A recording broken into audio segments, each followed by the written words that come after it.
제4차 국가철도망 계획에 경북 지역 6개 사업이 확정됐습니다. 대구와 광주를 잇는 달빛 내륙철도도 부활했습니다.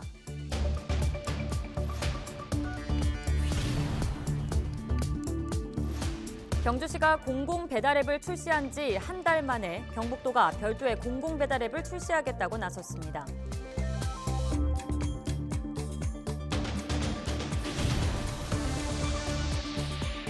안동과 영주 등에서 발생한 과수화상병이 진정세를 보이고 있습니다. 현재까지 경북에서는 12개 농가가 피해를 입었습니다.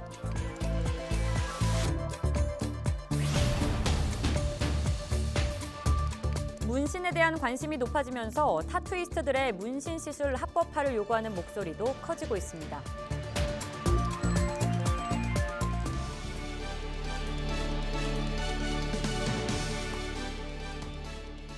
여러분 안녕하십니까? 헬로티비 대구 경북뉴스입니다. 소상공인들의 부담을 덜겠다며 지자체마다 공공배달앱을 도입 중이죠. 경북에선 유일하게 경주시가 지난달부터 운영하고 있는데요. 경북도가 별도로 공공배달앱을 출시하겠다고 밝히면서 부작용 등에 대한 우려가 나오고 있습니다. 박은경 기자가 보도합니다. 지난 28일 열린 경북 공공배달앱 업무 협약식입니다. 배달앱은 오는 9월 출시 예정인데 가맹점은 가입비나 광고비 없이 수수료 1.5%만 부담하면 됩니다. 최대 10% 할인 혜택을 받을 수 있는 지역화폐 결제도 가능합니다. 자영업자, 소비자 모두 이득이라 지자체도 도입을 마다할 이유가 없지만 문제는 경주시입니다. 이미 다른 공공배달앱을 운영 중이기 때문입니다. 먼저 알았다면 어떻게 보면 우리가 안 했을 수도 있는데 그걸 알기 전에 우리 시작을 해버려가지고 저도 조금 어떻게 발맞춰가야 될지 좀. 경주시가 공공배달앱 출시를 공식화한 건 올 2월입니다. 이후 경북도가 배달앱 도입을 검토하고 있다는 사실을 알았지만 양측 모두 독자적으로 강행했습니다. 경북도는 중복 운영으로 인한 부작용을 막기 위해 경주를 제외한 시군에만 서비스를 제공하겠다는 입장입니다. 그러면서도 원할 경우 경주까지 확대하겠다는 가능성을 열어뒀습니다. 경주는 일단 달달에 집중을 해야 되니까 초반에 이제 저희랑 오픈할 때는 경주는 참여를 못할 것 같고요.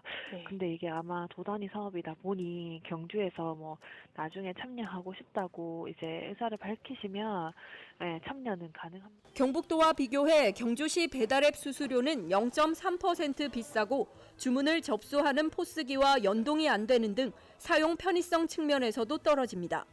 지난 5월 출시 이후 한 달 동안 경주시 배달앱을 통한 주문량은 1,500건, 가맹점 한 곳당 평균 2.5건에 불과할 정도로 부진한 가운데 벌써부터 지속성에 대한 우려가 제기되고 있습니다. 헬로티비 뉴스 박은경입니다.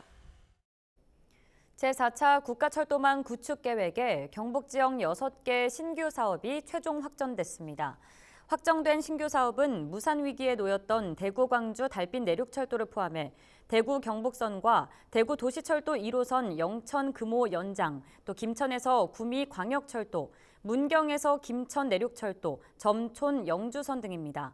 경상북도는 통합신공항 중심의 경제권 형성 등 지방도시 경쟁력 향상에 새로운 성장 동력이 될 것으로 기대하고 있습니다. 안동과 영주 등 경북에서 발생한 과수화상병이 진정세를 보이고 있습니다. 영주시 농업기술센터는 지난 23일 부성면의 농가 한 곳에서 과수화상병이 발생한 이후 추가 의심 농가는 없다고 밝혔습니다. 발생 농가 반경 5km 이내에 있는 1,845필지 468헥타르에 정밀 예찰을 실시한 결과 추가 확진은 없었습니다. 지난 25일 발생한 의심나무는 과수화상병과는 다른 과수가지 검은 마름병으로 확인됐습니다.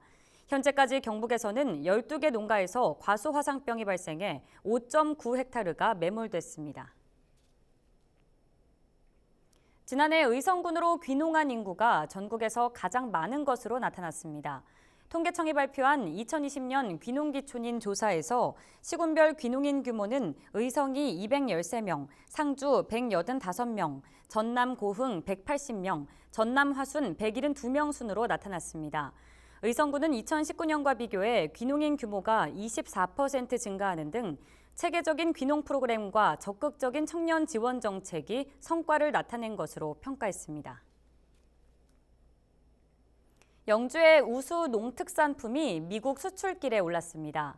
수출 물량은 44만 달러, 한화 약 5억 원 상당으로 홍삼 제품과 인견, 사과 주스, 참기름 등 15개사 60여 품목입니다.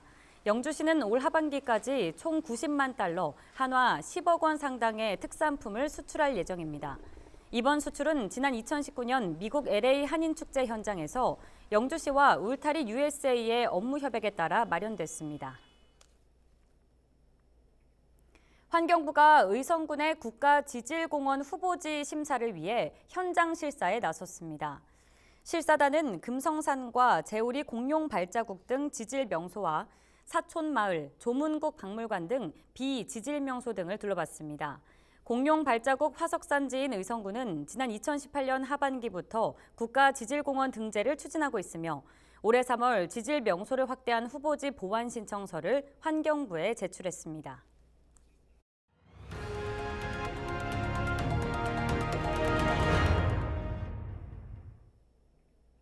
대부분의 문신 시술이 타투이스트들에 의해 이루어지고 있지만 비의료인의 문신 시술은 현행법상 불법입니다. 이 때문에 타투이스트들은 문신 시술 합법화를 요구하고 있는데요. 의료계에서는 의료 법 체계에 혼란을 야기할 수 있다며 문신 시술의 안전성 확보가 우선이라는 입장입니다. 김진재 기자가 보도합니다. 피부에 상처를 내고 물감을 들여 글씨나 그림을 새기는 문신. 대부분의 문신 시술은 타투이스트들에 의해 이루어지고 있지만 현행법상 비의료인의 문신 시술은 불법입니다. 지난 1992년 대법원은 문신 시술 과정에서 각종 질병이 전염될 우려가 있기 때문에 문신 시술을 의료 행위로 판단했습니다. 의료인이 아닌 사람은 법적으로 문신 시술을 할 수 없는 겁니다. 이처럼 현행법과 현실이 동떨어져 있다 보니 문신 시술을 합법화해야 한다는 목소리도 나오고 있습니다. 거의 패션화처럼 많이들 하고 있고 계속 이렇게 불법으로 하는 것도 조금 위험하지 않을까 싶어서 합법화가 됐으면 좋겠어요. 타투이스트 단체는 의료인 외에는 문신 시술이 불법이다 보니 타투이스트들이 신고 협박을 당해 시술 비용을 받지 못하는 등의 어려움을 겪고 있다는 입장. 이 때문에 타투이스트들의 안전과 체계적인 위생 관리 등을 위해 문신 시술 합법화가 필요하다고 주장하고 있습니다. 이미 저희가 사용하는 모든 제품은 다 멸균 처리돼서 나왔고 잉크나 뭐 이런 여러 가지 것들도 다 외국에서 FDA 승인을 받은 정상적인 제품을 사용하는 거기 때문에 그래서 그 기준을 나라에서 잡아주시면 거기에 맞춰서 훨씬 더 안전하고. 국회에서는 지난해 문신사 법안을 비롯해 최근에는 타투업 법안까지 문신업자의 자격 기준을 마련하고 문신 시술을 양성화하기 위한 법안들이 연이어 발의됐습니다. 하지만 의료계에서는 국민 안전을 이유로 비의료인의 문신 시술 합법화에 대해 우려를 나타내고 있습니다. 대한의사협회 의료정책연구소는 연구 자료를 통해 비의료인에게 문신을 허용할 경우 국민의 건강이 위험에 처하게 될 것이라며 우리나라 의료 시스템 체계에 혼란을 초래할 가능성이 높다고 지적했습니다. 젊은 층을 중심으로 문신이 하나의 패션으로 자리 잡아가는 상황에서 문신 시술 자격을 현행대로 의사에게만 부여할지 타투이스트까지 확대할지에 대한 논의가 이어지고 있습니다. 헬로티비 뉴스 김진재입니다. 대구시의회 예산결산특별위원회가 2020년 회계연도 세출 기준 대구시 10조 7,194억 원, 대구시교육청 3조 5,881억 원의 결산안을 원안 가결했습니다. 예결특위는 대구시 결산심사에서 지난해 코로나19 대응을 위한 세출 예산 조정으로 2월이나 불용이 감소한 점을 높이 평가했지만 대응 재원 마련을 위해 크게 늘어난 채무에 대한 철저한 관리를 요구했습니다. 대구시 교육청 심사에서는 학교 휴업과 원격 수업으로 일선 학교의 운영 경비 불용액이 예년보다 크게 늘어난 점을 지적했습니다. 경상북도가 코로나19로 어려움을 겪는 청년 소상공인들의 부담을 덜기 위해 최대 300만 원의 임대료를 지원합니다. 지원 대상은 2020년 1월 1일 이전부터 현재까지 경북의 주민등록과 사업자 등록을 둔 연 매출액 3천만 원 이하 만 19세에서 39세 사이 소상공인으로 사행성 또는 전문 직종은 제외됩니다. 신청 기간은 오는 7월 5일부터 9일까지로 자세한 내용은 경상북도 경제진흥원 홈페이지를 참고하면 됩니다. 우리 지역의 숨은 인물을 발굴하는 지역 인물 탐구 순서입니다. 문경시 모전동 일대에서 이어진 모전 들소리는 그 가치를 인정받아 지난해 4월 경북무형문화재 제46호로 지정됐는데요. 지역민의 독특한 사고와 고유한 향토성이 남아있는 문경 모전 들소리 이야기 영상으로 함께 보시죠. 저희 모전 들소리는 문경시 모전동 일원에서 전해져 내려오는 노동요, 농요, 의뢰요 총 11마당으로 구성된 문경 지역의 향토 민요입니다. 저희 모전 들소리는 1900년경부터 시작된 모전 농악단을 모태로 하고 있습니다. 모전 농악단의 3대 상세이자 지역의 유명한 소리꾼인 고 양수봉 어른의 소리로 구성이 되어 있는데요. 양수봉 어른이 돌아가시자 우리 모전 농악단원이 사라져가는 민요를 안타까이 여겨 2010년경부터 모전 들소리라는 이름으로 구성하여 연습을 해오다 전국 대회 공연과 지역 봉사 공연을 열심히 하던 중에 2017년경에 한국민속예술축제에 경상북도 대표로 출전하여 영예 대통령상과 개인 연기상을 수상하는 이관왕을 하였고요. 아울러 2020년도에 경상북도 무형문화재 제46호로 지정되었습니다.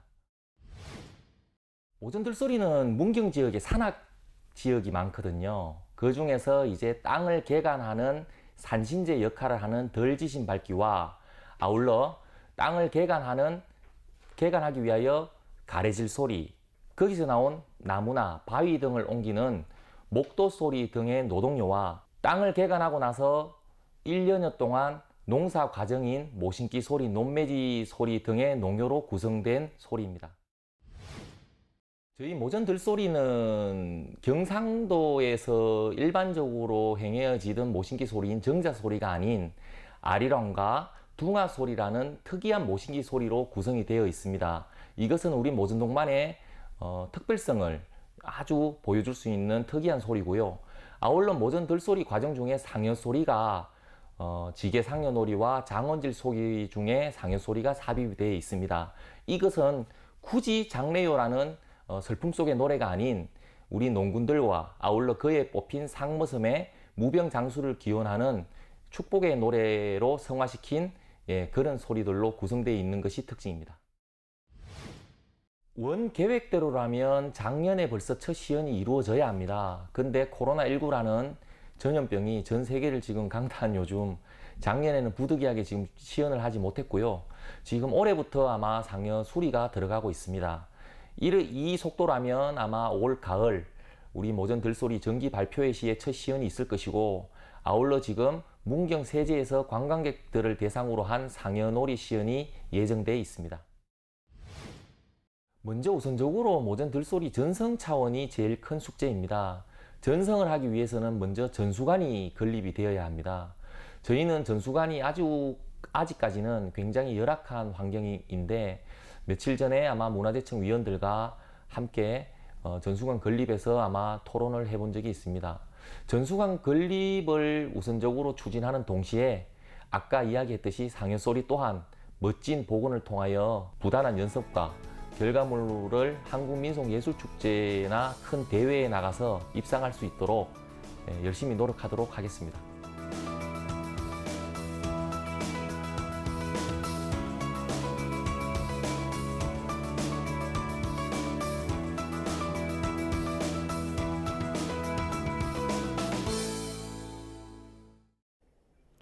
방탄소년단 BTS의 신곡 버터가 미국 팝 시장을 강타하고 있습니다. 빌보드 싱글 차트에서 5주 연속 정상을 차지했는데요.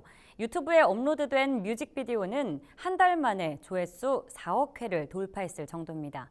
전 세계 어딜 가나 젊은이들이 K-팝을 대표하는 BTS에 열광하고 있는데요. 이 팝송을 들으며 청춘을 보낸 50대 이상 중장년층은 그야말로 격세지감을 느끼겠죠.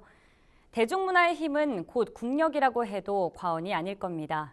버터가 녹듯이 한류가 전 세계에 녹아들어갔으면 좋겠네요. 뉴스 마치겠습니다. 고맙습니다.